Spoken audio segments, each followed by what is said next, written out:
আজকে আমি অনেক মজা করে কচুর শাক রান্না করব, তাও আবার ইলিশ মাছের চাকা দিয়ে আর কান দিয়ে।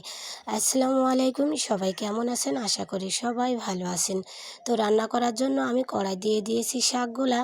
এবার দিয়ে দেবো সিদ্ধ করার জন্য হালকা পরিমাণ লবণ, রসুন কুচি, পেঁয়াজ কুচি আর ঝাল কুচি। কচুর শাকে ঝালের পরিমাণটা বেশি হলে বেশি ভালো লাগে খেতে।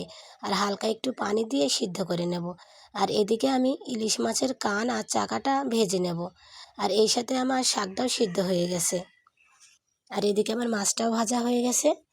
এবার চালের গুঁড়ো দিয়ে আমি কচুর শাকটা ভালো করে ঘুটে নেব। এদিকে কড়াই দিয়ে দিয়েছি তেল, পেঁয়াজ কুচি, শুকনো ঝাল কুচি, জিরা বাটা, রসুন বাটা, পেঁয়াজ বাটা দিয়ে মশলাটা কষিয়ে নেব। হালকা পরিমাণে হলুদের গুঁড়া আর স্বাদ মতো লবণ দিয়ে মশলাটা কষানো হয়ে গেছে। এবার দিয়ে দেব ইলিশ মাছের কানটা আর ইলিশ মাছের চাকাটা দিয়ে আর একটু ভালো করে কষিয়ে নেব। ইলিশ মাছের মাথা হলে বেশি ভালো লাগে খেতে শাক ঘোটাটা, তো আমার কাছে এখন ছিল না, তাই এইভাবে রান্না করলাম।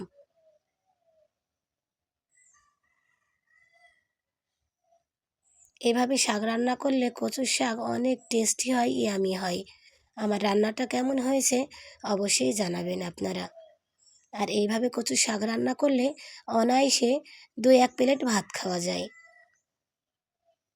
এই যে অনেক সুন্দর কালার এসছে শাকটার আমার